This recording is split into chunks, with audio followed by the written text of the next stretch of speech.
How's XXA12? Sorry? How's XXA12? Oh, you mean my kid? Yeah. That sounds like a password. Hold on. This whole operation was your idea.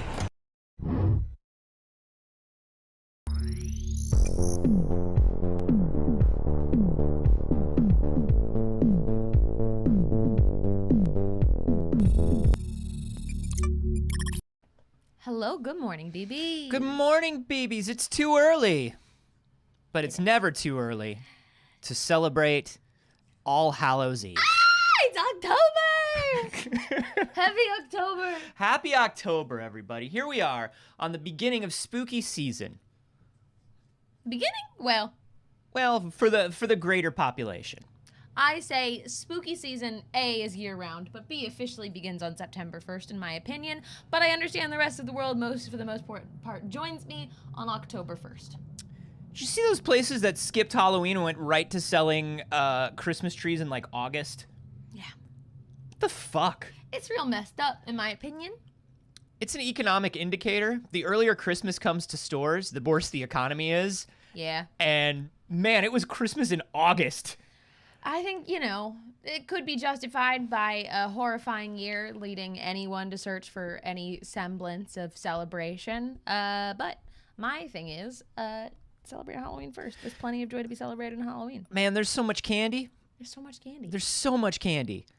We don't have any of it today. You're right. We should have gotten candy. That's what we should have done. You see, I pitched. You need sugar, clearly. I already had a little candy this morning. Did you? What sort of candy did you have this morning? A pumpkin-shaped Reese's. Oh, pumpkin Reese's is good. I know. Do you have more of those? Yeah, I have another one in the house. Oh, okay. All right. Anyways, I don't have it in the shed here. Anyways. God, no. We can't keep the good candy for the guests in the shed. No, we got to keep the quality candy. What we do is we keep the quality candy next to the little shell soaps that we put out when the guests are here. Don't eat the shell soaps. Eat the candy. The forbidden candy, one might say. I had pitched that we should be in full costumes this morning. Yeah, but then you never followed up on it. Well, you said it was too early. Well, that's the show. I said that it's too early, baby. Oh, I got confused. Yeah, that's what happened. I did say, well, here's the thing. If we did costumes starting now, Uh-huh. you'd be good for the whole month. Yes. I'd be done in a week. That's the trick. Well, we don't have to do them every day, but what if we did them on Fridays? Costume Fridays? Costume Fridays. What day of the week is Halloween? It's a Sunday. Okay, yeah, so that would make sense. Yeah, right? That would make sense. Oh, trust me. I've thought about it, Anthony. We could do Costume Fridays. We could definitely do Costume Fridays. Today, for my costume, I am Daddy. Today for my costume, I'm tired. There's a lot of news. I'm tired, I'm Dad. Ah! There's a lot of news today. Let's jump right into it with maybe the most important financial... Listen, we're a business show. We are, of course. I passed the bar in the state of Virginia. And I got my street MBA. And so this is big financial news. And the implications of this for the economy, for businesses, for everyone. Yeah, absolutely. Huge. But most importantly, for the furry community. Everybody, you might have seen this on Twitter yesterday. I envy you if you did not. Lindsay Lohan has revealed her fursona. And she is auctioning off an NFT of it. What a wild time in human history. Or I guess in anthropomorphic history. Yes. Her tweet says it's official. Is there an echo?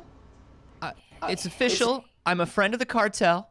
I'm the first NFT in the Canine Cartel NFT is minting for the collection, and you've got a chance to own it. The auction runs for 72 hours. Best of luck. If you want this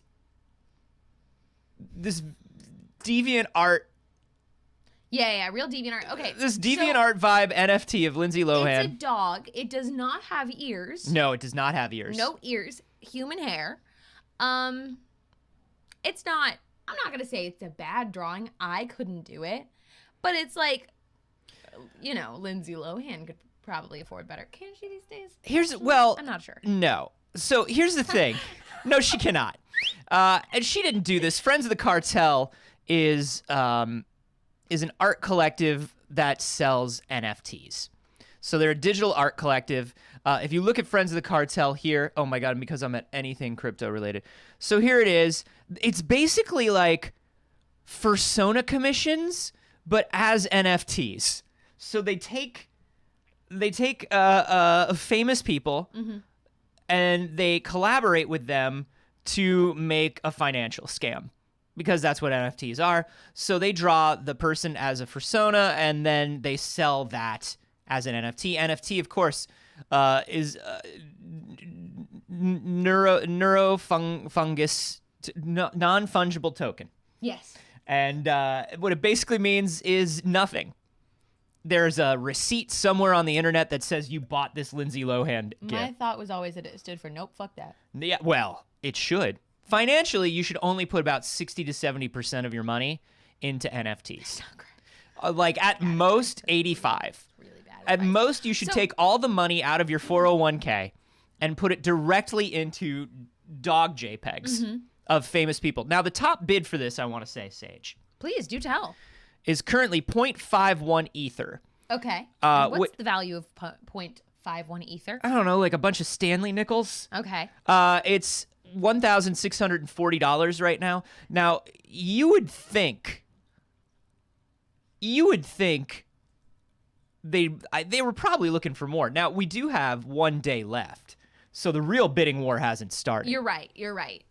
It probably just skyrockets up today. My budget for this is only $1,700, so we're getting real close to my budget. Getting really close to peaking out. So the $1,600 budget is the $1,600 bid is me. And it's gonna come down to Anthony and I most likely. You know one of those scenes in a spy movie where the two spies are bidding against each other in the auction and they know that they're doing it, and it's like tense, but it's like they're friends, and it's like it's just like friendly competition because they're playing with government money. We're like spies for communism. We're sort of like spies for communism.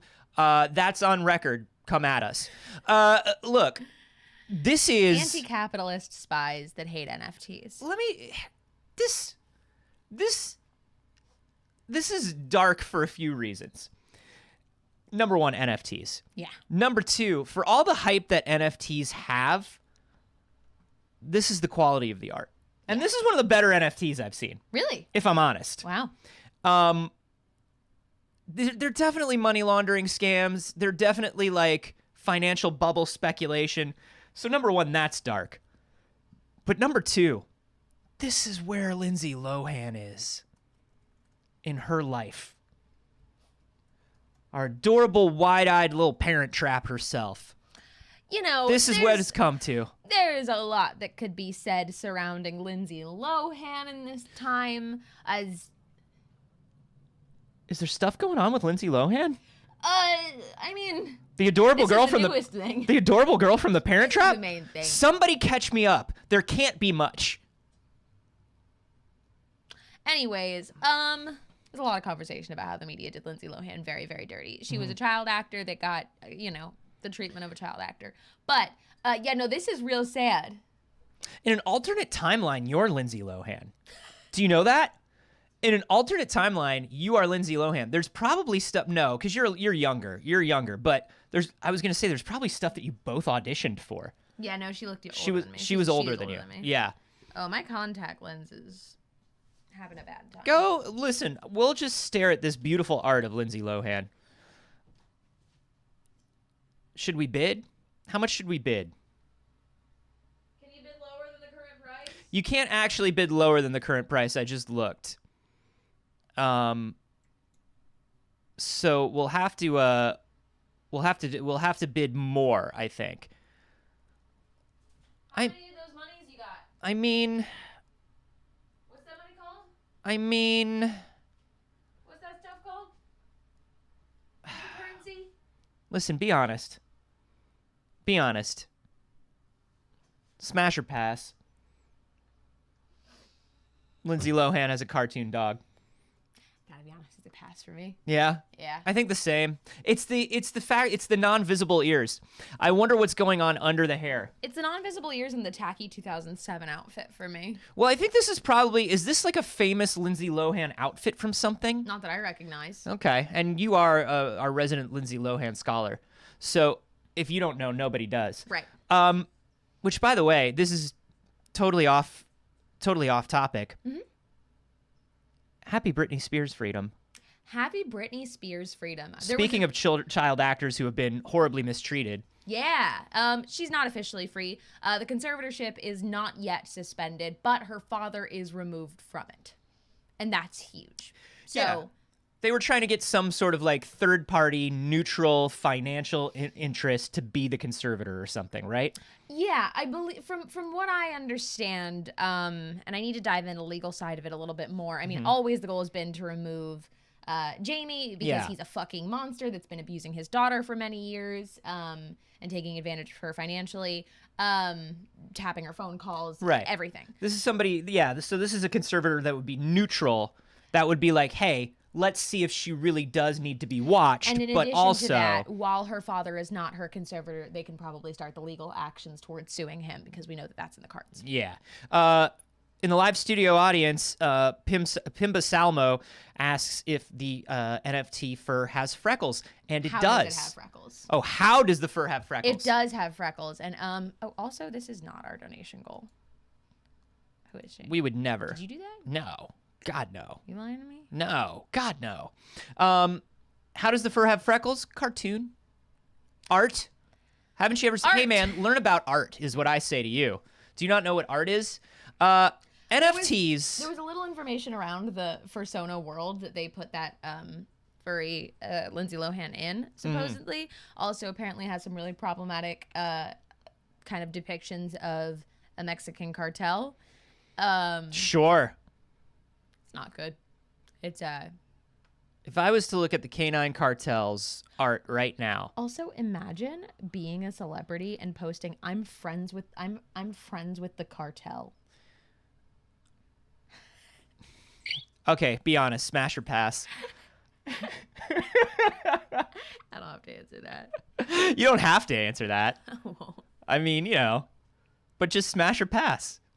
Dagger, smash or pass. There we go. That's the question. She's too young for you, Dagger. These are NFTs. Why do all the lady-shaped ones look the exact same? Oh, because this person can only draw two different things, and in the past, that would mean that you would just have like I said, like a deviant art somewhere.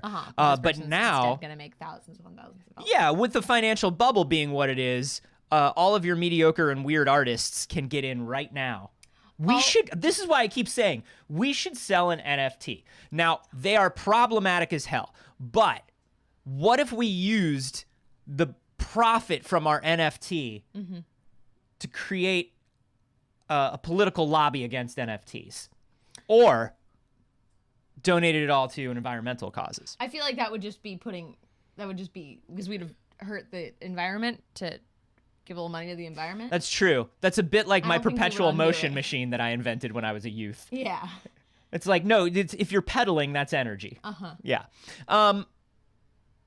Anyways, NFTs, they're bad. NFTs are super bad, but Lindsay Lohan is not the only one working on NFTs. She certainly is the biggest name Obviously. in NFTs right now. Currently the biggest in NFTs. The biggest name in NFTs.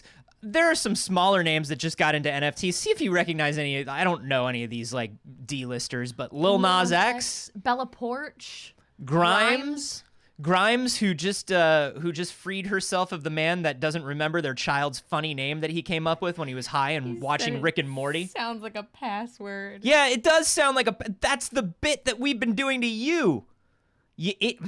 Anyway, these nobodies and more are signing up to make NFTs with TikTok. Okay, I mean, hey, here's the thing. TikTok is selling their TikToks as NFTs. I am glad that the creators are getting money from it, That's good. Musician Lil Nas X's first one will go up on October 6th in collaboration with artist Rudy Willingham. Rudy Willingham is the guy who does the cutouts on Instagram and then holds them up to things. So he's the one that did all of the still photos of Lil Nas X with his outfit cut out. That's cool. And so that's the TikTok they're selling. In a much more unfortunate pairing, Grimes is collaborating with Brittany Broski. Boo! Brittany Broski. Listen, love Brittany. Brittany, number one, secure the bag. Secure the bag. Secure the bag, Brittany. We're all living under this oppressive system, and you just tasted kombucha, and here you are. Yep. And you're funny, and you're great. Right. And take the money. But I hate that some of that money is going to Grimes, and I hate that it's part of an NFT, but I like that Brittany is getting paid. This is the problem with NFTs. Whenever I see an artist I like when some artists that I really enjoy do NFTs, The Gorillas, and make money. No, the Gorillas should never have had an NFT. I agree. The Gorillas are making some questionable decisions lately, and I am not a fan of it. But some big artists, like Beeple, like when Beeple got $50 million for a JPEG, I was like, Beeple's been working in those JPEG mines. Beep, beep, pop, pop. He's been working in those JPEG mines for 10 years every day. Mm-hmm. No respect. Give him $50 million. I think that's great. But I hate that it had to come from an NFT. But I see where artists are coming from, where it's like, dude, I haven't made any money my whole life. Mm-hmm. Why can't I make money? I think you should be able to make money. I just hate that it's through a money laundering fucking technocratic bullshit scam. Right. So proceeds will largely go directly to the creators and NFT artists involved, but the company declined to break down the specific percentages when asked by The Verge. TikTok says a majority of the earnings will go to the creators of the NFT. 51%. Right. A majority. It's like a lot of money. The rest will go to Immutable X, which handles the NFT trading for the set, and the Museum of Moving Image, which will be hosting a TikTok exhibit by displaying the 6 main pieces in the TikTok collection. I like the Museum of the Moving Image too, but I hate that they're getting into this NFT stuff. It says that TikTok will not take any proceeds from sales, and says that the weekly drops from limited edition NFTs will be sold at accessible price points to ensure each creator's audience can own a piece of their history. That's nice. We'll see. That's nice of TikTok. What a nice company, TikTok. One thing that we know about TikTok, a nice company. So there's your financial news for the morning. Oh, you know what? Let's stay in financial news, actually. Let's keep talking to business. Let's keep talking about some business. There was some speculation about this last month, but this is a huge deal. Sony has officially acquired Bluepoint Games. They are part of PlayStation Studios. This is very big. Bluepoint Games, of course, known mostly for their incredible work with ports and remakes. Yeah. They worked on the Nathan Drake collection. They worked on Shadow of the Colossus. Mm-hmm. They did the Metal Gear Solid collection. They've done so many different things. Big remasters and ports. Big remasters and ports. And we did talk about this almost a month ago now, I would guess. Mm-hmm. Based on speculation and based on like, ooh, what do you think they want to make with Bluepoint? And you know, it's, yeah, especially after Demon's Souls. Demon's Souls really seemed like the testing ground, right? Mm-hmm. Because this was Bluepoint saying, you know, just like Shadow of the Colossus, Demon's Souls was, okay, we're going to remake the assets. We're going to remake the animations. Yes. We're going to go into this notoriously messy From Software code. From Software known for some messy ass code. And we're going to fix it. I mean, Shadow of the Colossus was a huge one. There were so many system hacks and specific things and weird shit that worked. Mm-hmm. With hacking the hardware of the PS2, that Bluepoint had to go in and just gut the whole thing. Right. And so we were like, they're vetting Bluepoint. They're vetting Bluepoint for sure. Now, we do know that Bluepoint will be working on their first original title under PlayStation Studios. Very interesting. Very interesting. Very interesting. I love Bluepoint. And we've been at a place for a while now where we've been complaining that there aren't enough PlayStation games, quite simply. There aren't enough fun things to do with the PS5. They're working on that consistently, and there's a lot of releases coming up. But this is exciting. Yeah. If you could get your hands on one of those consoles, and this will be extra exciting. This is one of those, this is also, yeah, right? It's like, this is even cooler if you can get a PlayStation.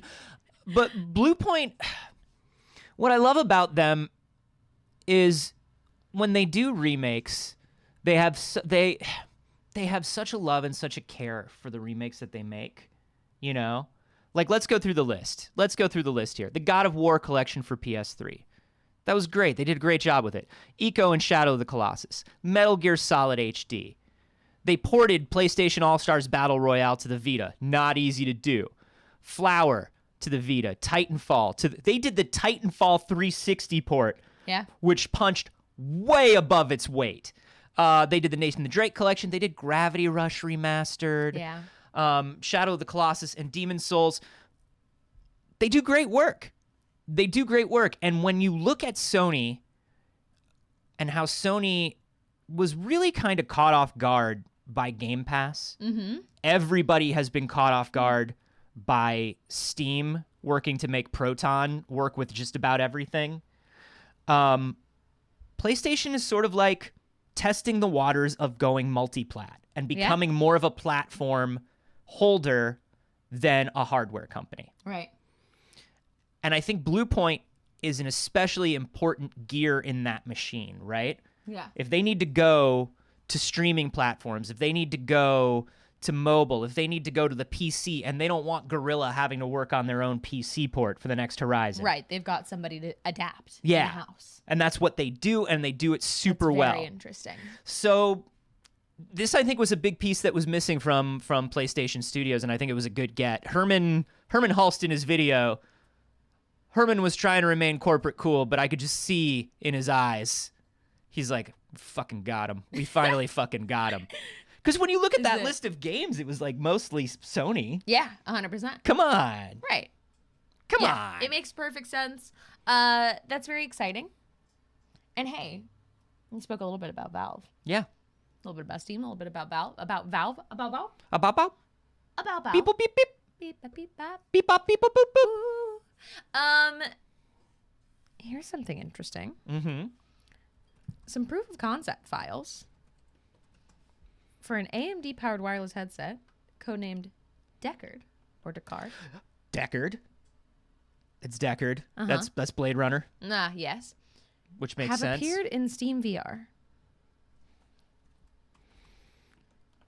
Now, it looks like a Quest competitor to me. Which makes perfect sense. That has to be the next step for Valve. I would anticipate it's literally just down here. Mm-hmm. Just little guy code. Just little guy appearing in the code. So it appears that Valve might be working on a standalone VR headset, which would be very, very interesting. Yeah. Well, you know, it makes a lot of sense, and it certainly isn't out of character. Valve has made multiple VR headsets. Yeah. Come on. Right. There's got to be, the next one's coming. There has to be, of course. The next one's coming. Something to follow the index, obviously. And I do think that the logical next step is something to follow the index, that they've done the top of the line. We've hit the here's the best fucking VR system you can get right now. And now they're like, well, what if we also made something consumer level? What if we also made something that was a little more accessible, like the Quest 2 has? Because the Quest 2 is in a magical spot right now. Nothing can kind of touch it. I love my Quest 2. People have issues with the Quest 2 in many ways, but there's not another VR headset that's as accessible in price point, as accessible in use, and has access to such a great games library while being fucking wireless. It's awesome. It's amazing. And Valve sees that, and Valve goes, oh no, Facebook owns VR now. Yep. So even though Valve is very interesting. Valve is like the god in the old play that sits back and just watches what you do, and then puts one thing into motion. Yep. And then is like, I have given them this gift. Will they do right with it or will they do wrong with it? That is up to them now. Yeah. And so they create the Vive and they create the index and they go, we have shown you the way. We have shown you how VR is to be. Now you go. Right. We are done here. And then they come back 2-3 years later and they go, you fucking, Right, they're you doing it let right. them, you did them. Okay, we're coming back. I'm coming back. Look, yes, he's got thick cakes. But he's a horrible lizard person technocrat. You can't let him run that shit. I think they're like, hey, let's show everybody how to make an affordable VR headset. Let's integrate Steam a little better into that headset. Which would be excellent. Which would be so good. God, that'd be so good. It'd be so I'd buy fucking it good. so fast. The worst thing right And now. they've been great about price points. I mean, obviously the Valve Index is very expensive, but Yeah. it's worth But that all of was that was like supposed to be the enthusiast class. right. Like leading edge. It isn't expensive for what it is necessarily. You know what I mean? And the original, like the OG Vive, went down in price and was not the most affordable, but it was a mid tier. One of the most annoying things right now is when you plug any VR headset into your PC, and just the experience of Steam VR trying to figure out what's in all your USBs and open up the right window, and like it's okay, it's not great. Yeah. Virtual Desktop makes it a little better, but if Valve really found a way to integrate some sort of like Steam streaming, like a high-end Steam streaming, into an affordable wireless VR headset and allowed any third party to make it, holy shit. Holy shit, right? That would be awesome. That'd be very, very cool. This is not the first thing that has been kind of caused suspicion around them developing something like this. Wireless headset patents popped up in March, along with other patents for straps that include a pair of Wi-Fi receivers. So, I mean, we have every reason to believe there is something in development, but I also think it's going to be a good bit because right now everything's about the Steam Deck. Yeah, they're Steam Deck first, and that launch is going to take us all the way through next year. I mean, pre-orders go until like Q4 next year, I think now. Yeah, and obviously there are going to be software updates. There's going to be tinkering with that platform.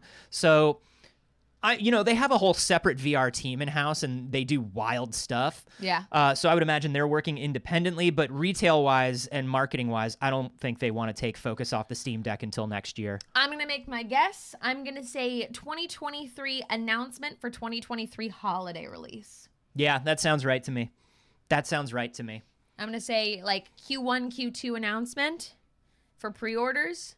And then if, supply chains and everything can get their shit together after the whole please, everybody. the athlete's foot. Let's just get rid of this athlete's foot already. I'm getting my you I know got another dose of the tough actin tenactin. I did. You got your booster. I did, and I've been a little sick for the last 2 days because I got a flu shot and the COVID booster shot at the same time, which was it was a bold move, but I'm happy I did it. Yeah.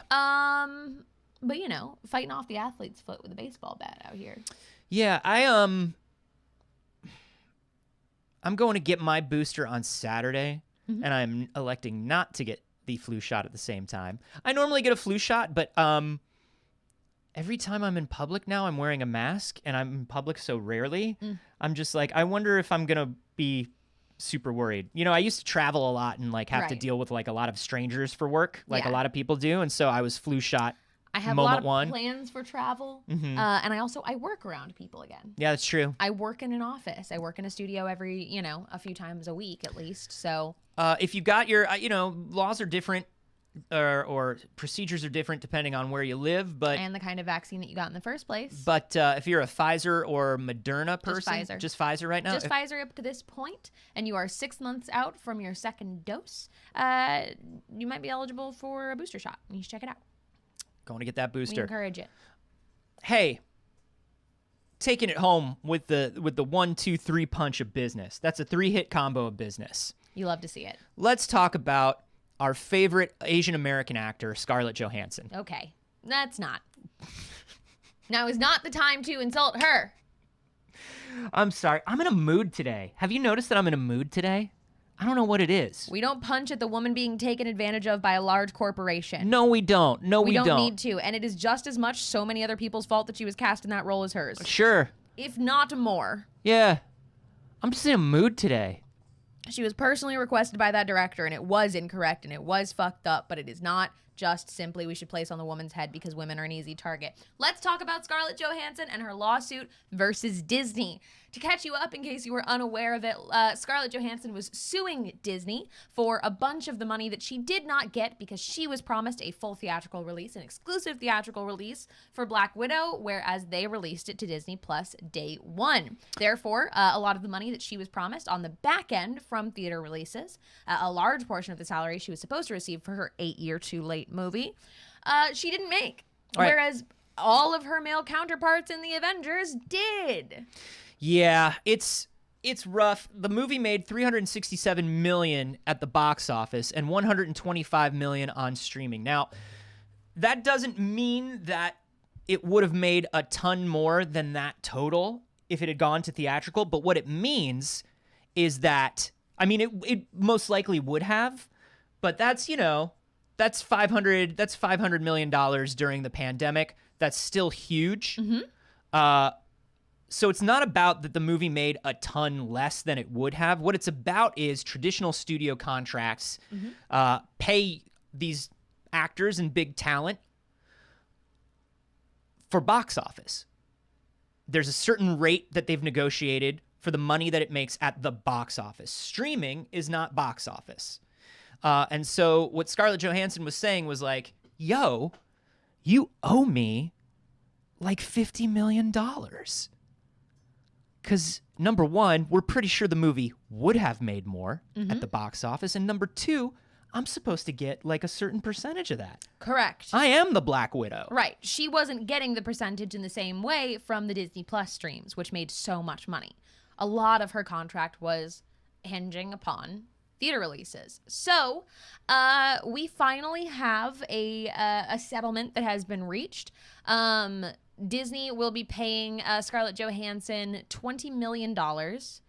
Oh wait, has been paid. Hold on, sorry. Get me that total, Anthony. I don't believe they have disclosed the total of the settlement. Okay, so she was initially paid $20 million for her work on the project, which, look, it's a lot of money. I understand why you start getting into this point where it's like, really, you're gonna talk over millions? Yeah, we are. Because if Thor gets it, and Iron Man gets it, and Star-Lord gets it, well, and not just that. Black Widow gets it too. But it's not like if the money doesn't go to Scarlett Johansson, it goes to underfed children. No, it or goes impoverished to Disney. nations.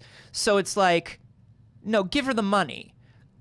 Just give her the money. And it was in Disney's best interest to keep this happy. This was sort of a weird thing. Mm-hmm. Business-wise, you could say it was a weird time. HBO and Warner went ahead and said all theatrical movies are coming to HBO Max for the next year.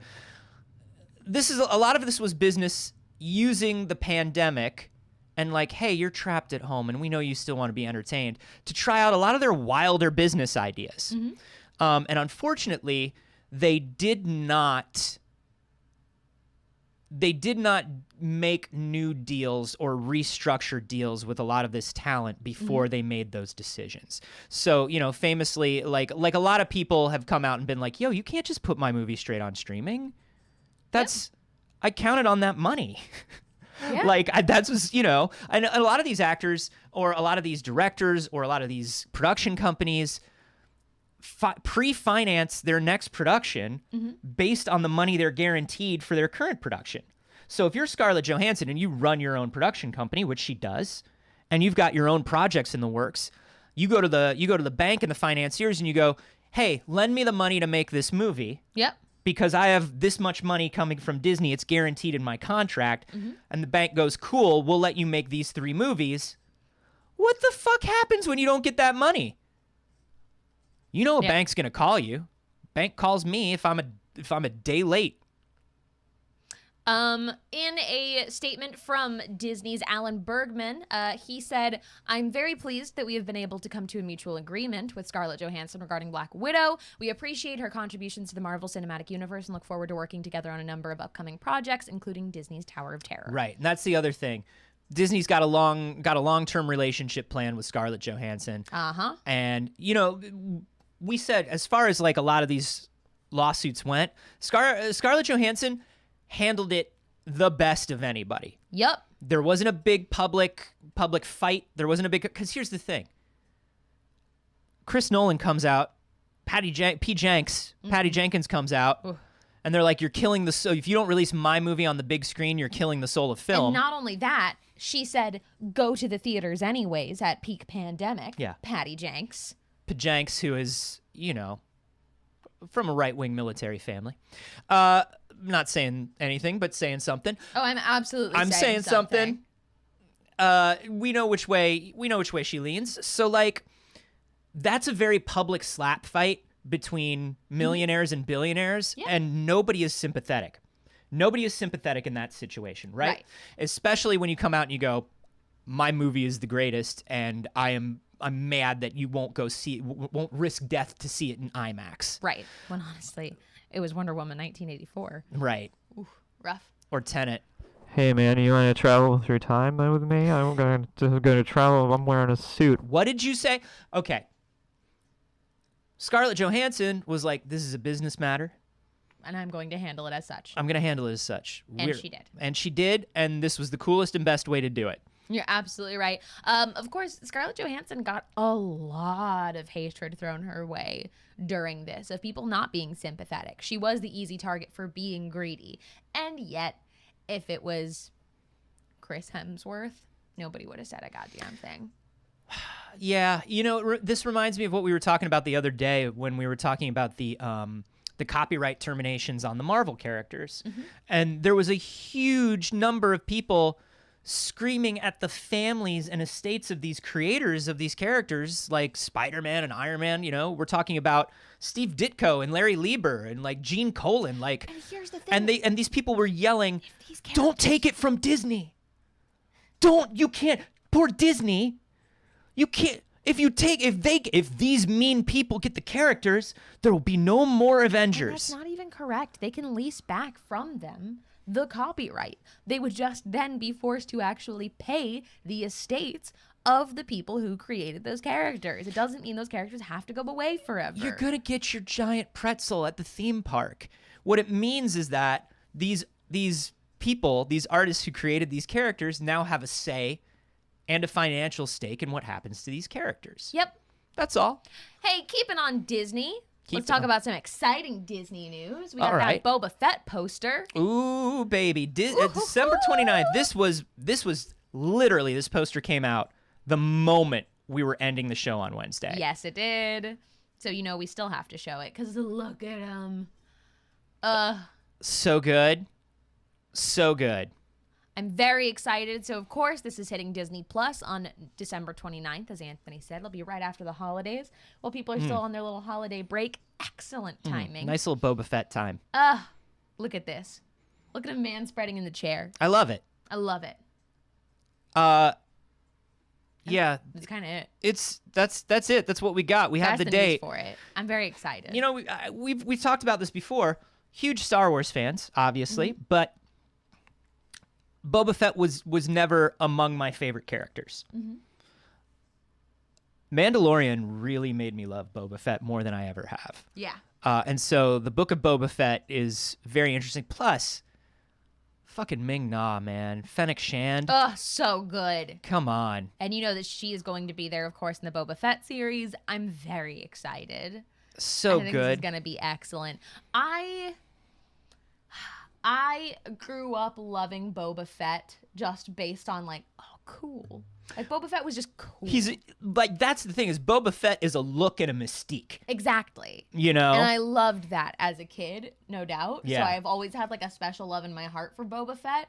But as you get older, you're like, all right, I mean, I guess he doesn't really do anything anything. He got at pushed into a all. hole on accident by a guy who couldn't see. And that was it. The greatest bounty hunter that ever lived, huh? But it was just that they hyped it up and made you believe it. And then of course there was like the, non-canon stuff now. Yeah. But like, And also, I just feel like Tamora is so amazing. Django in the prequels just brought such a depth to the idea of Boba Fett. And then to see Tamora get, I don't know, just Tamora's a great guy, and to see him get his due and get a whole series and get a whole, I mean, he's Tuxedo Mask. Jarkfin. Jarkfin in the live studio audience. As someone who also adores Tuxedo Mask, knowing full well Tuxedo Mask is absolutely that's literally useless. Boba Fett in the original trilogy. And I grew up My loving work both of here them. is done. You haven't done anything yet.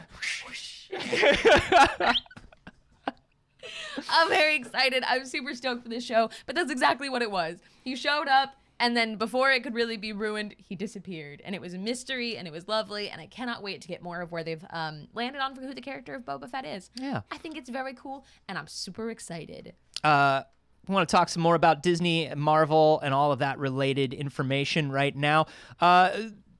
Venom, Let There Be Carnage. It came out. It happened. Look, it is getting some of the most all over the place reviews I have ever seen. This is a tweet from Entertainment Weekly. From Entertainment Weekly, they said critics are piling on the carnage and love in equal parts atop Tom Hardy's Venom sequel, calling it a porn tentacle fest while others celebrated its bonkers aesthetic. First of all, bold of you to assume that calling it a porn tentacle fest was not celebrating it. Yeah, the first Venom, I love. And the reason I love the first Venom movie, we've talked about this before, everybody is playing like they're in this very serious $200 million dark superhero film.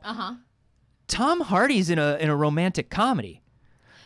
Tom Hardy is in a meet cute will they won't they with this alien symbiote, and he's playing it that way. And so many people in the reviews for Let There Be Carnage is that the rest of the movie got it. The rest of the movie got it, that it's a rom-com now, that it is leaning into that kind of energy of it. And some people like that, and some buddy people comedy. don't. Yeah. Some people think it's a porn tentacle fest, and I think that's so funny, and I cannot wait to see it. So, I mean, I haven't seen the film yet. I have heard about the very famous mid-credits sequence and all that implies, and it's wild and huge. You got stuff spoiled? I don't worry too much about spoilers, but all people were talking about were this mid-credit sequence, and I was like, I think it's only in theaters right now. I'm not going to go to the theater for Venom 2. No. Let me know what's going on. So I found out what's going on. I'm very excited to watch it. It's a big deal. It's a big deal. I could see where everybody playing it silly could be really fun, and I could also see where it could ruin the magic. But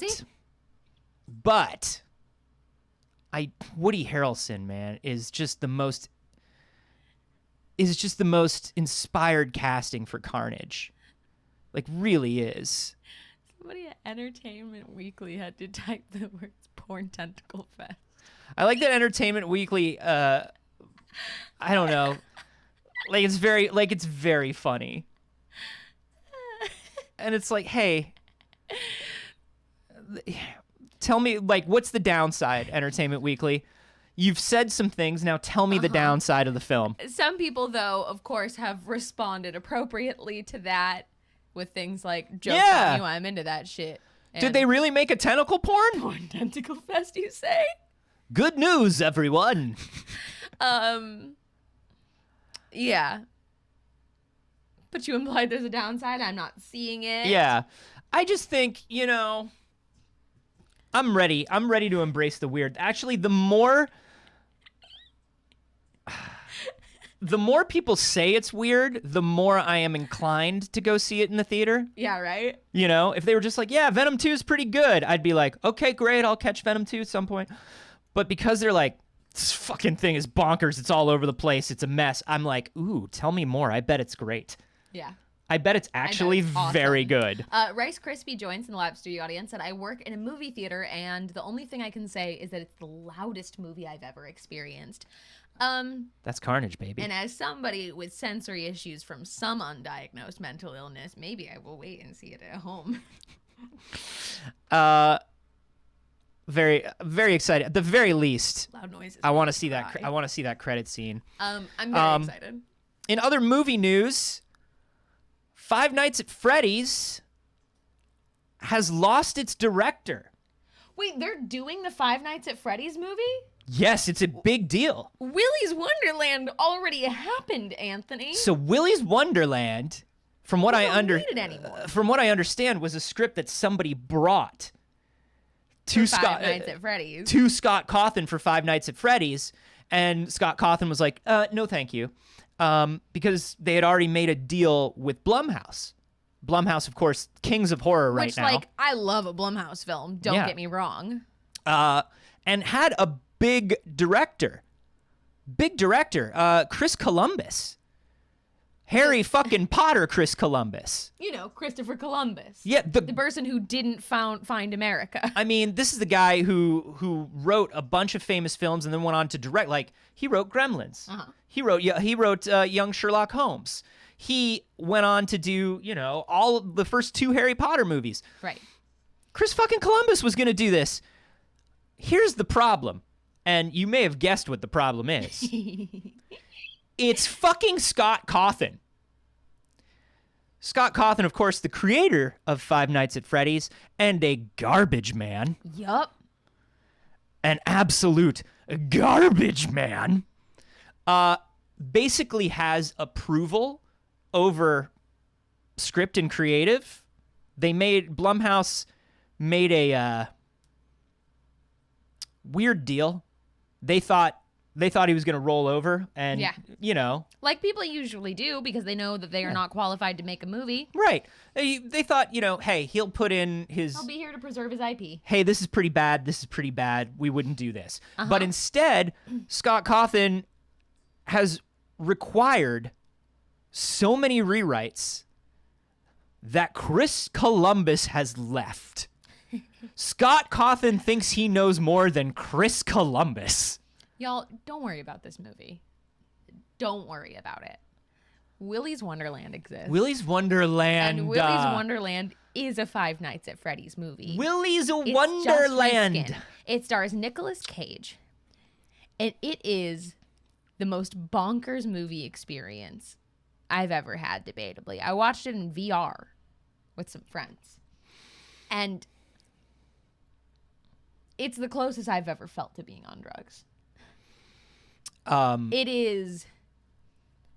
It's an experience. It's bad. It's good. It's great. It's horrible. It's perfect late Cage. It's perfect late Cage. Late stage Cage is really something brilliant. And everyone, please be careful. Late stage Cage affects all of us. Blumhouse CEO Jason Blum said that not only is Chris Columbus no longer on board, but they have gone through multiple scripts to please Scott Cawthon. They say, we've written multiple scripts, and we've got where we're really threading a needle, which is doing justice to Five Nights at Freddy's and making Scott happy. The only way that we would go about it is giving Scott, look, I don't want to do something that Scott doesn't like. Let me say that a different way. I don't have the right to do anything Scott doesn't like. Jason Blum getting mad. Drop it, Blumhouse. They don't deserve you. So basically, in I'm a November Blumhouse fan. 2020, Scott Cawthon went on the game's subreddit talking about all of the screenplays he has rejected since 2015 when this movie started development. 2015. Eventually, no matter how cool Five Nights at Freddy's is, and listen, it's way less cool than it used to be, you don't, as a production company, put money into something for 7 years. No. Right? Eventually, you start losing. So, in the Reddit post in 2020, Scott Cawthon said the team decided on a draft that was called Mike. I don't know. I hope they weren't going alphabetically. And filming would begin in spring, but then something happened on set. Apparently, Scott Cawthon still wasn't happy with the way things were going, and Chris Columbus was like, I'm out of here. Mm-hmm. I'm out of here. Now, of course, Scott Cawthon is a bad person. And so, do we really want a Five Nights at Freddy's movie at this point? No! And do we really want a Five Nights at Freddy's movie that he oversees and that any of the money goes to him? And hey, in case you're not aware, So he can just why Scott Cawthon is a trash monster, he was found out to have given a ton of money to right-wing politicians, particularly ones that are aggressively anti-LGBTQ, including Ben Carson, Donald Trump, Mitch McConnell. Yep. He's an icky man. And then on Reddit, he like went off about it and was like, well, if you're going to cancel me, then cancel me about it. As So if he's a fucking martyr for Nazis. Get out of here. So if you're going to watch a Five Nights at Freddy's movie, if you're really dying for one, you watch Willy's Wonderland, or you watch the Banana Splits movie that came out, that bonkers-ass Banana Splits movie. All right. That's also good. There were 2 Five Nights at Freddy's movies already, and none of them give money to Scott Cawthon. We love not giving money to Scott Cawthon. Yay! Woo! Let's talk about games, shall we? Let's talk about some games. Let's talk about some games. I want to talk about something I found very funny. Okay. There's a new most hated game on Steam of the moment. Tell me more. Konami has released eFootball 2022, and it has received an overwhelmingly negative reaction. And I want to go through why that is. Okay, eFootball, if you don't know, is the new name for PES, which is Konami's long-running soccer game / simulation / whatever it is right now. But it's been around. It's been around, and let's just look at some photos of what it looks like, and then you might get the idea why the reviews are overwhelmingly negative. No, I don't see what you're talking about. This is like when you're a kid and you put your mouth against like a ceiling fan or something. Or against a cooling fan. You're like, or you put your head out the window and you're like, look at me, look at me. Oh, wow. You know, let's just click on these. Let's just get these. Let's get these tweets in here. Let's get them in here. So here's an overview of the crowd. I can already see so many problems. Oh my. So many pointy heads. Why are the heads so pointy? So eFootball 2022 is free to play, has a lot of loot boxes. It is right now the Hall of Shame site Steam 250, which tracks which games have the worst reviews, says that eFootball is currently the worst reviewed game on Steam.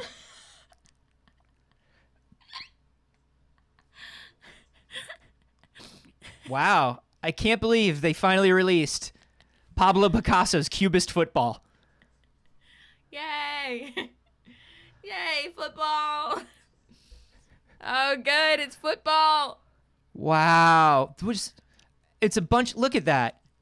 The Astro Boy haircut is the most popular haircut. That's criticism of eFootball 2022. It lacks content. Others call it a mobile game on the PC. People say that there are problems with the game's engine. It has insane control lag. The best review. Whoa. Don't worry, the players are clearer. Football is life. Whoa. This is a great review. PES 2021 is a psychological horror game produced by Konami Studios. Hey, they're great at horror. It carefully blurs the line between gaming and politics with concerns it was created to demoralize the West. Watch as the game algorithm makes minor calculations and unpredictably based on concepts like team spirit and form.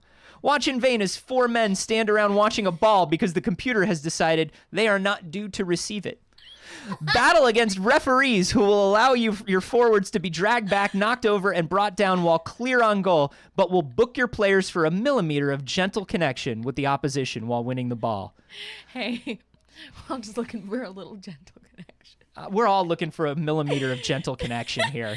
Okay, don't worry. The players' pictures are clearer than the audience. Let's take a look at some of these. Ooh. Answer me my riddles 3, lest the goal you want to see. They really said, let's focus on making sure there's veins in his neck. Is he veined enough? Well, like, I want to ask You'll you look at this. face later. How long is a human neck and how big is a human head? Here's what I can tell you. There are 18 arteries in the neck. Ooh! Your guess is wrong, and now your first of your name is mine. I will score on the penalty kick. Dude, this is so funny. Bah! God, rest in peace, headphone users. That dude's actively turning. Dude, that got guy. bit. Hey, bud. Hey, bud. It seems like you're feeling it pretty hard. Why don't we take you to the ambient room to rest? And football is life. No, I know football is life. Why don't we're just gonna take you to the ambient room. Football is life. Hers to do with contacts in. This is We're gonna take you to the medical tent, all right, pal? Ooh, we've got a video. Oh, let's watch please. the video. Please, if we may. Please, if we may. Full screen that beautiful bean footage. Let's do it. Naruto running to the goal. Football is life. Football is life. Football is life. This love is this game. Actually, I want to play this game. I love this game. I'm sorry. Genshin who? This is my new free-to-play classic. This is my daily check-in. Oh my god. Y'all, this shit is so funny. That's so good. Anyway, it is, listen, eFootball 2022 is free to play. You could download this right now and you could share some screenshots and moments in the Discord. We could all do it and it could be a fun time. We will not give them a penny. But he's got a little orc mouth. Oi, welcome to the tavern. no, That can't be real. no, right? he's sinking in. The referee. He's been reclaimed by the earth.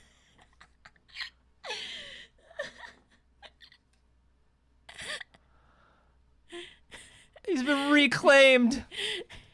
in the previous version. I dare you to spot the difference. Spot the difference. Oh, good. Looks good. Looks good. Yep. Nope. Perfect. His Yep. arm's okay. Nope. There he is. okay. Yep. He's Okay. okay. Nope. Good. He's yes. Perfect. Great. Love it. And then skipped right over the ball. I'm thrilled, to be honest. I'm thrilled. 5 stars, Konami. I love this stuff. I'm glad Silent Hills never came out. You know what I mean? I'm glad. I think this was a better way to go. You know? There's so many clips of this. You definitely, y'all, you have to jump in. You have to jump in on the internet today and just watch. Boom! That's what that screenshot's from. Boom! And just watch some of the stuff that's going on. It's amazing. If you check out the hashtag on Twitter, eFootball2022, you'll find all these lovely things. Hey, Tokyo Game Show's going on. Hey, good games. Good games. You know, surprisingly, there was no announcements for anything coming to eFootball 2022. Bless you. Bless you. Some of the biggest news that we got from Tokyo Game Show. Number one, Monster Hunter Rise is coming to Steam in January.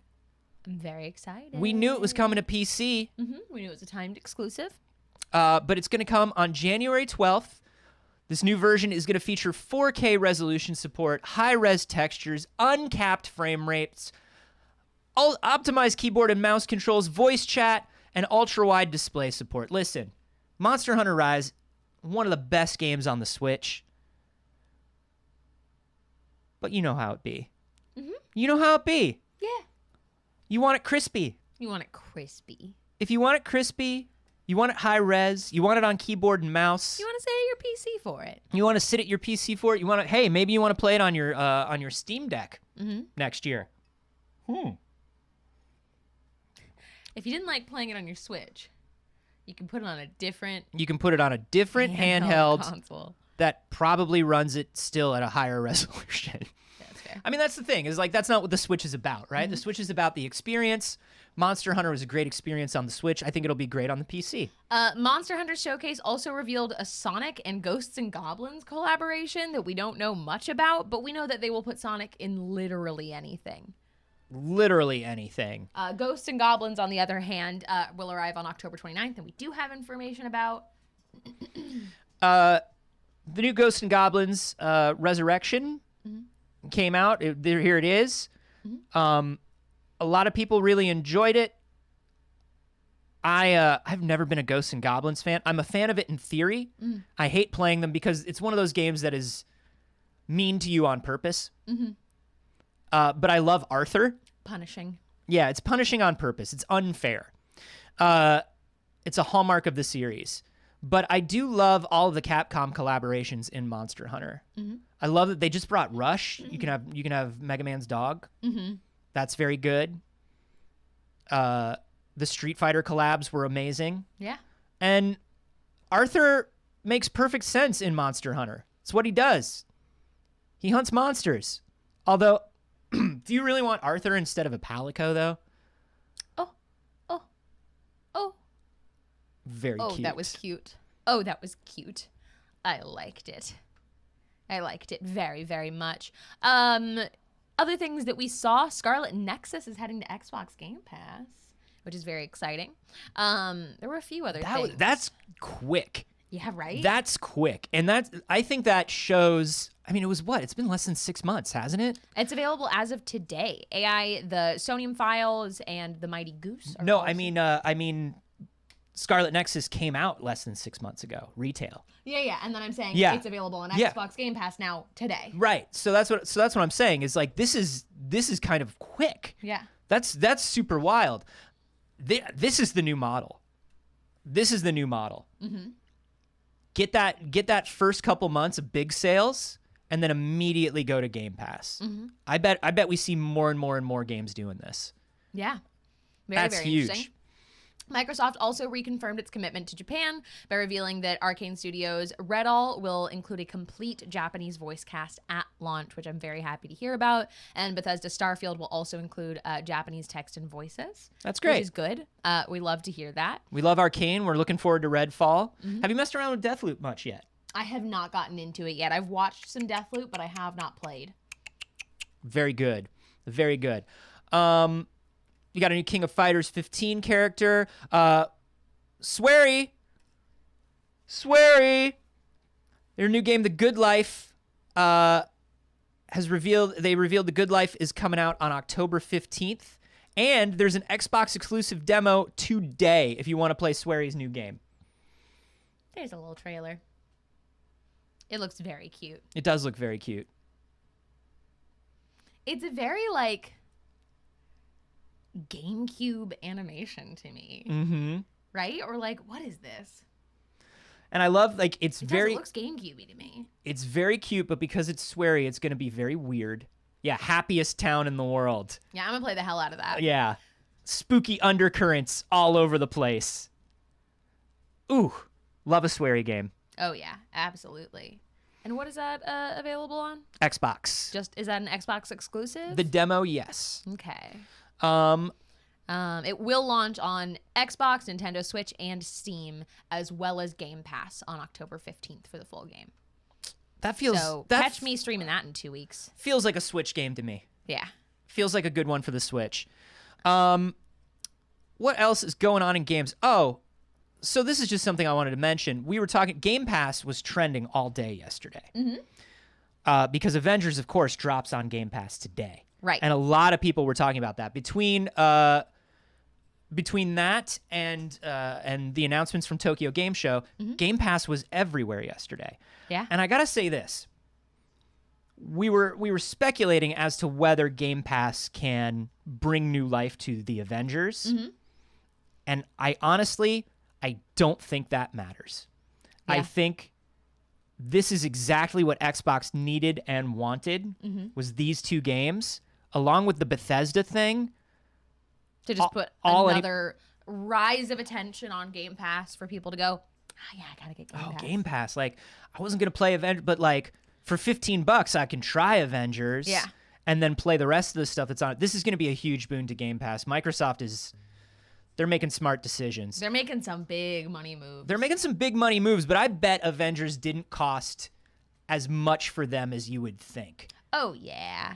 They swooped in at a time where they had just enough leverage. Right. And I think for Square and for Crystal Dynamics, this is a good move too, because you can slice that game down to $20 right now, and I don't think people are going to buy it. If they're not playing Avengers already, they're not going to play it. I agree. So putting it on Game Pass is really, really interesting. Also, we were talking. Never mind. Hold on. Actually, we didn't talk about that. Just kidding. In my mind, we had talked about this. That's exactly what happened. But we will talk about it, and Yep. so then. And then. I feel that. My I brain want did to jump. in other big video game news, because that is huge. But in other big video game news, Bloomberg back at it again with this 4K Switch rumors. Bloomberg, of course. Do you still think it's not happening? Look, here's the thing. Bloomberg was really big on this 4K Switch. Bloomberg, they were the big pushers of the 4K new HD Switch that turned out to be the OLED. But they're back at it. They don't want to let it go. They still think it could happen. Well, because here's the thing. You ride this rumor long enough, and it becomes will. true. Right. So here's the thing. Bloomberg is reporting that developers are making games for a new Nintendo 4K console. They have dev kits. They have dev kits. They said at least 11 companies do. Including Zynga. Zynga is making their first console games for whatever this new Nintendo console is. I don't like that. Very interesting. Why of all the companies of who's going to make a 4K Switch game, would it be Zynga? I don't know. Here's who we go to when we're making 4K games, everybody. Okay. Just the crispiest Farmville you've ever played. Trying to speak it into existence so hard. Yeah, Bloomberg is really manifesting a 4K Switch. Living the secret over at Bloomberg. But here's the thing, like, even if people do have dev kits now, and I think this is just, Bloomberg is so sweaty for this 4K Switch, but also, Bloomberg is so sweaty for this 4K Switch, but also, like, Zynga, Bloomberg is so sweaty for this 4K Switch, and also, like, I just lost where I was. Doesn't matter. So some of these companies do have dev kits. Zynga says they do not have a dev kit, but they are working on a game. It's very interesting because Bloomberg's like, companies including Zynga. And then later in the article, it's like, Zynga has said that they don't have one, but we're not taking it out of the subtitle. Right. Yeah. The thing is, if people do have dev kits right now, the console could still be 2 years out. Right. 2.5 years out. Of course. And so, yeah, I'm sure if Nintendo's working on a new console, people have dev kits for it. I'm sure they're going to work on the game, and this 4K Switch is going to be announced. On an infinite timeline, Nintendo releases a 4K console. Right. Now, Nintendo immediately responded, said, nothing Bloomberg is saying is factual. Nothing is. And look, He said, we don't know her. we don't know anything about this. Maybe they are, maybe they're not. If they were working on a 4K console and people have dev kits, they still wouldn't tell Bloomberg. Right. But like, Specifically wouldn't tell Bloomberg. but here's the thing. Number one, supply chains are still supply chains. Yep. Number two, the Switch is still printing money. The Switch is still printing money. There's no need for a new Switch yet. Will it come in 2 years? I'm sure. Bloomberg, take a nap. Take a Hey, nap. Bloomberg, touch grass. Touch grass, Bloomberg. Come on. Y'all almost had... and here's the thing. I'm mad because they almost got me last time. Because so many people were corroborating it. I was like, this feels weird, but maybe. But maybe. If so many people are saying it. And let me tell you something. That's peer pressure. And I don't have to stand for it. And now I'm mad. And I'm standing my ground against Bloomberg. And I don't care who else corroborates Bloomberg. I don't believe them. There you go. In non-video game news. Non-video game news. Non-video game, but still game news. Okay. We Tell gotta me- talk about Critical Role. Oh, Critical Role had their big announcement event. And it was huge. Unfortunately, it was spoiled, actually. The day before, there was a slip up. An article was posted a day early over at Gizmodo. However, that does not detract in any way from how huge this announcement is. Critical Role Campaign 3, we got an announcement date, but also that the premiere of Campaign 3 is going to be aired in Cinemark theaters. It's pretty cool. That's fucking huge. That's pretty cool. I mean, this is, you talk about these special events, these big things. These are big TV, movie, theatrical events that sometimes get, you see the trailer before the trailers for your movies, and it's like Fathom Events is putting on this or that. Yep. A lot of anime before G-Kids had like a real foothold in the American theatrical system. A lot of anime releases were done through these special events. So it's a huge deal that Critical Role, a fucking streaming show Yes. about Dungeons and motherfucking Dragons, is coming to theaters. That's huge. So Campaign 3 will start on Twitch on October 21st. They will be, let's see, where is the Cinemark airing? I think you just go through select locations on their website. They said over 20 cities will be playing it in theaters. And that's so exciting. In addition to it airing live on Twitch and YouTube, the premiere will also be simulcast in 20 cities in select Cinemark locations throughout the U.S. Yeah.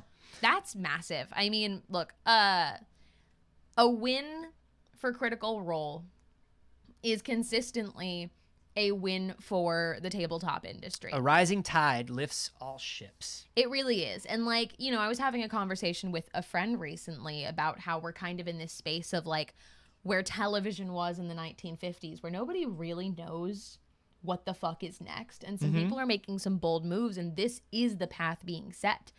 Critical Role isn't new. Dungeons and Dragons certainly isn't new. But the phenomenon that has been created around it certainly is. And remember, this is just one thing that Critical Role has going on God. going into Campaign 3. Of course, comic books have been a thing. Of course, animated series. the animated series is coming. Huge, being done by Local Heroes Titmouse Animation, who we absolutely love. They did Star Trek Below Decks. They did Star Wars Galaxy of Adventures. They do amazing things, and they're all wonderful people. And the talent they're bringing to that animated series is, like, this is huge. It is so happy for them. It's really massive. Like I said, it is a win for our whole nerd industry, and we're very proud. These are the theaters. Looks like we're coming to California, Colorado, Connecticut, Florida, Illinois, Maryland, New Jersey, Nevada, Ohio, Oregon, Texas, Utah, Virginia, and Washington. Pretty exciting. Congrats to the CR friends. That's very, very cool. Imp in My Head is and the live studio audience is mentioning something, and it's something that's sort of like the creative cycle for everybody who kind of blazes a trail, right? Yeah. It used to be every 3 to 4 months when some fool on YouTube would do a thing about how Critical Role and Mercer ruined D&D. It's that's continuing Kodoroku's point about someone saying that it made the hobby as a whole worse. That's not correct. No. Quite simply. It is. It's some gatekeeping bullshit. It is the idea of, I had this niche thing that made me special, I thought, and now more people know about it, and people that I don't like are playing it, or people, you know, that made fun of me are playing Instead it of being now. like, oh my God, now more people get it, now more people want to do it. Now I have more people to play with. Yeah. Now I get to share in my hobby with people. People back up. I mean, I remember when I started working in games, my first show was a show about indie games. And people would scream, like the people in the indie games community would scream at me for not, you know, for being some fucking douchebag. And then the people like, you're ruining indie games by reporting on indie games. And then people who didn't know about indie games were like, talk about real games. But you know, you press forward and then it's like, oh shit, everybody's going to catch up. Everybody's going to catch up. Everybody's going to catch up. You know, angry nerds will be angry nerds, and that's just what's going to happen. You know what I mean? Again, it's the same thing they're doing about so many areas of nerd culture that have become a mainstream part of pop culture.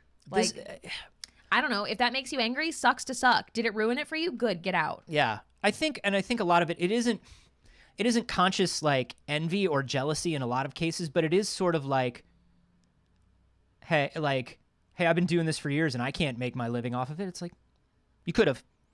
Maybe you could have. Maybe you could have. Maybe you could have. Or maybe you accept that these are really exceptionally talented people that did a good thing. Maybe, you know, maybe it was just the right place, right time, right people. You know, but either way, these are people who love it, that are good at it. Yeah. And they're amazing. And I wish them all, they have all the success in the world. And I wish them all the continued success in the world. They're really wonderful. Yep. Absolutely. I think we have time for like one more thing. One more thing. We're running out of time. Okay. I do want to. I want to talk about. Twitch? I want to talk. Oh yeah. Should we talk about Twitch? You want to talk about Twitch? We can talk about Twitch. I think this is really sweet. Okay. You want to end on that because it's really sweet? Yeah, I like Okay. this. So then we'll get a couple of things in really quick. I'll try and make this Twitch news relatively quick. And do remember that we have extra stuff for patrons today. So anything we don't cover, we will have an extra story for you on the Patreon. You're so right. So Twitch had a good move this week. One of their moves this week was a good move. All right. Twitch finally did create some pretty in-depth tools to manage hate raids. Is it a little late? Sure. We're still thrilled to have it. It is an excellent move. The dashboard is actually really, really nice from what I have seen.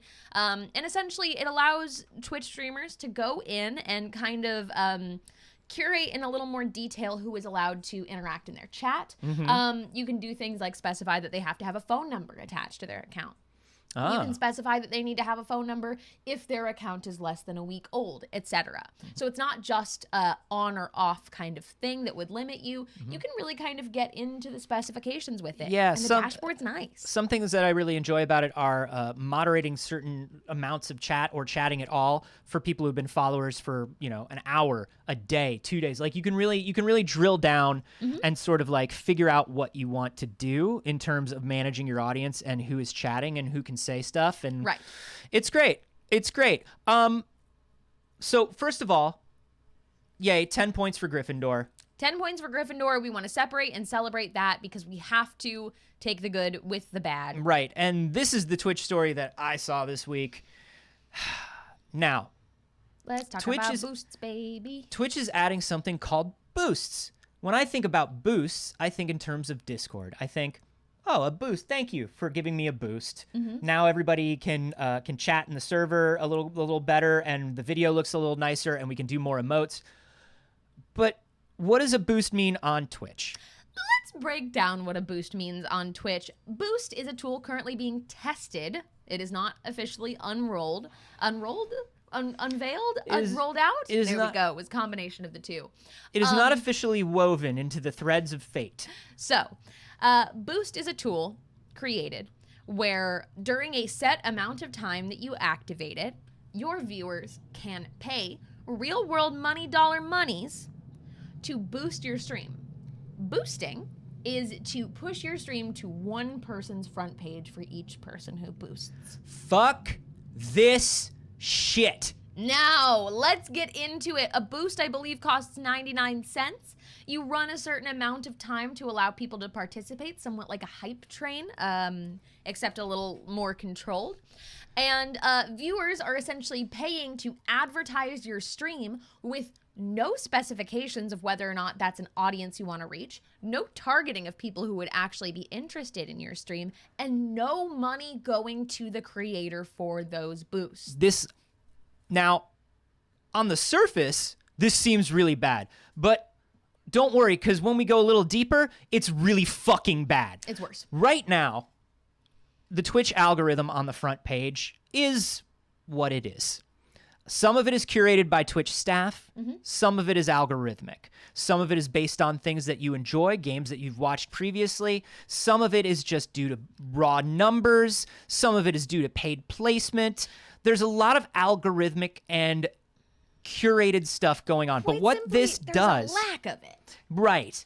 And instead of like when I go to Twitch and I go to my front page, Yes. it's like, here's some stuff we think you'll like, and it's kind of off in a corner over there. Yes. And then up at the top is And most of the time, it's people you've already watched before. right, and it's just like, yeah, you think that I like them because I watched them. Yes. And then number two, like all the stuff that's up on the carousel and throughout it doesn't really, 9 times out of 10 has nothing to do with me and isn't something The carousel that is not curated in any way. Right. The carousel is the same for everybody, usually. So what this means is not only is Twitch not surfacing a lot of smaller creators, not only are they not surfacing creators that are relevant to me already, they are now saying, well, now we have even more of a reason not to do that, because if those creators really had engaged communities, they would be boosting them.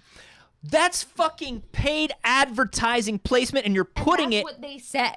you're putting it on the streamer. Listen, we streamers already, one of the things that we have to do while we stream, there's a lot of transactional stuff that happens. And for me, it's almost like it's too much transactional stuff. Sometimes a stream can feel like you're running a telethon, and that's not how I want it to feel. No. I really want to feel like I'm engaging with a community. I really want to feel like we're doing something fun for an audience that is watching and having fun, and it's a reciprocal thing. This is going to turn that sort of telethon grind of a stream up to 27 million. And beyond that, this is a response to Twitch streamers for years and years and years now begging Twitch for an algorithm like YouTube has, for access to discoverability in some way like so many other platforms have offered and provided. There's a reason huge streamers are leaving and going to YouTube, and that predominant reason, especially when they're not going to paid contracts, is for discoverability. Now, thinking about who would pay to boost, right? The size of your audience means more people to boost your stream. They're talking about it being a response to elevating small streamers by allowing their audience to choose to. But if you only have 30 people watching in comparison to something like this, which I'll show you here. Nego Oryx posted a tweet that I thought was really relevant to this. Oh, this is crazy. She said, I went on Twitch without being logged in, and this is what the homepage recommendations were. Not a single channel below 8,000 viewers and only one woman. Now, imagine you're Shroud. You have 84,000 people watching you live, right?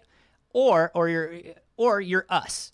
And you have 200 viewers watching you live, right? Who has more money to boost the fucking stream? Right. How does this change the algorithm? Right? How does this change the algorithm? Look at these people. And also, the only woman on there is Amaranth, which no shade to Amaranth, but that is still male-targeted content. And yeah, I mean, like, if you go to Twitch and you already have that negative attitude about Twitch, this is not a list that helps. Hassan Abi's good. Hassan Abi is good. But I don't know a damn thing about, and I won't he's confirm. he's a political streamer. Okay. Democratic socialist. He's pretty decent. Right. Look, this is not a tool that helps small creators. This is not a tool that truly helps anybody.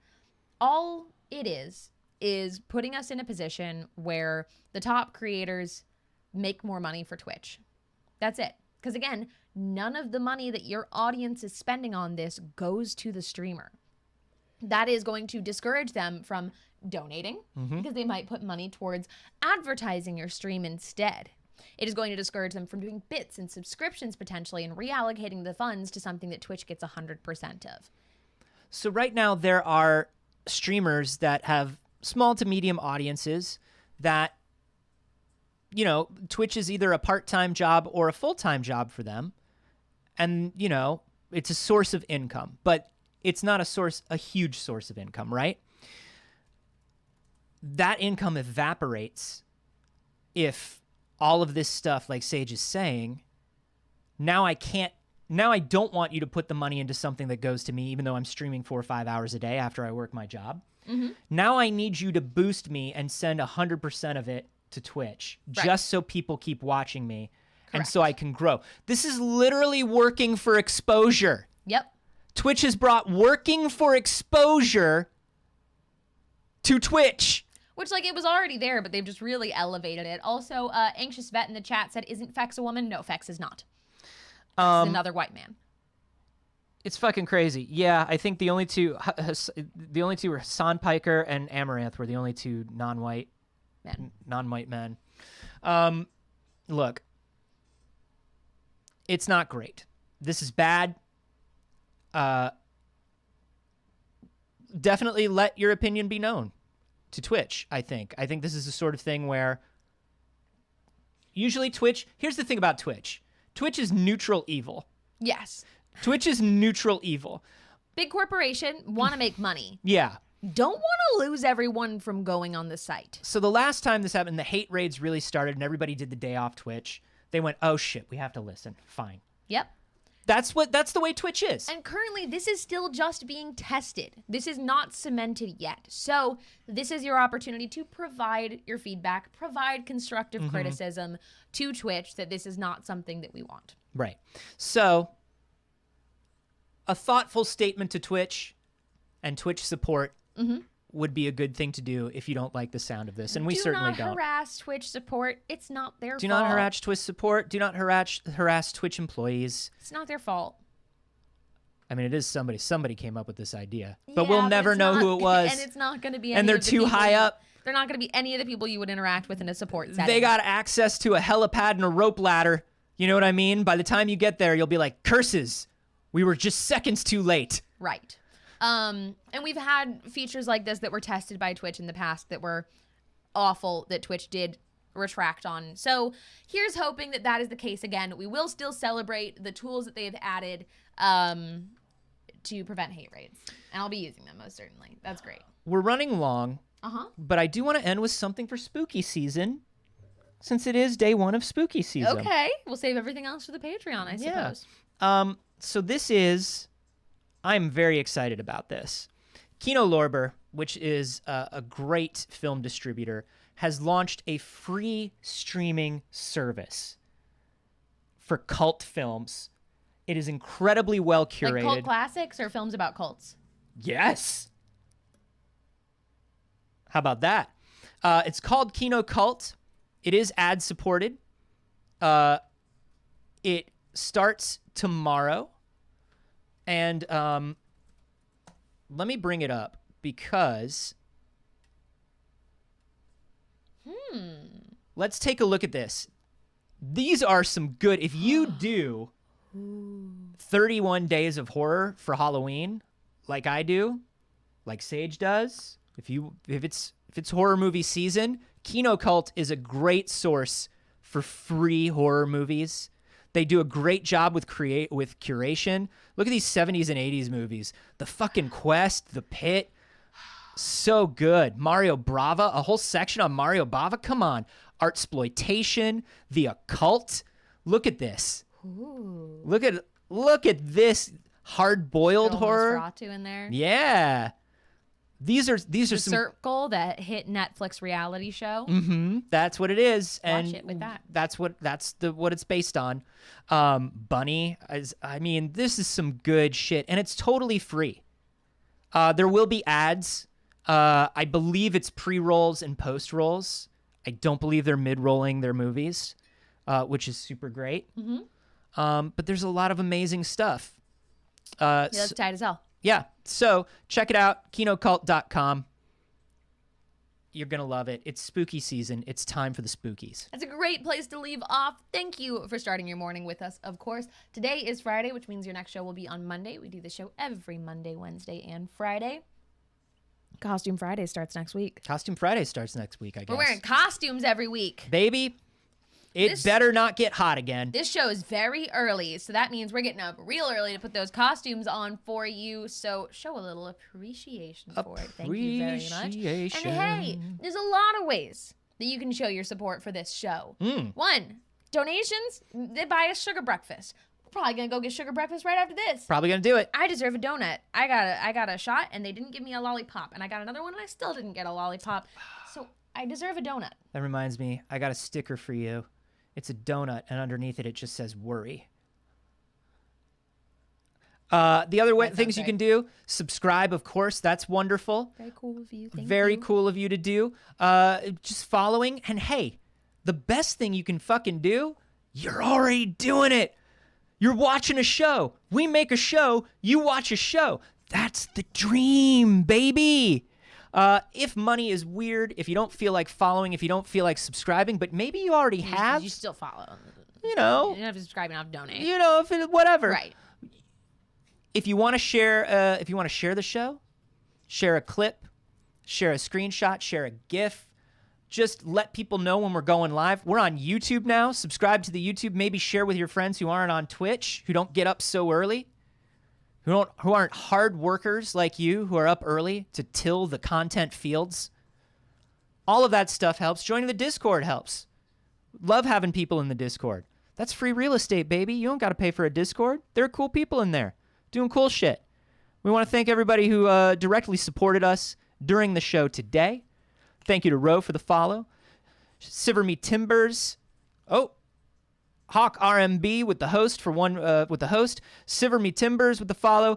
Jacob Daxon, Joe Moms, 11th Dragon. Thank you for the follow. Jinx Depose, Darkwing, Salty Parks,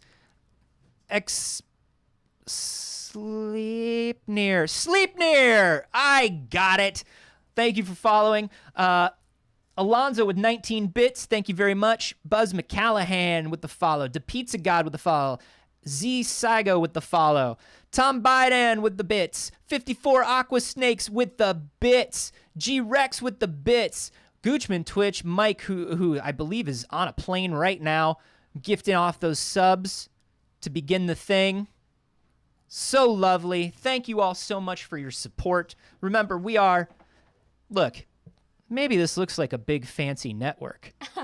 Maybe our show is just so slick and well produced. Maybe our programs are just that amazing. Is this Prestige Television? Is this Apple TV? What is this? Did Aaron Sorkin make this? No, motherfuckers. Surprise. We're an independent network shooting things in my shed.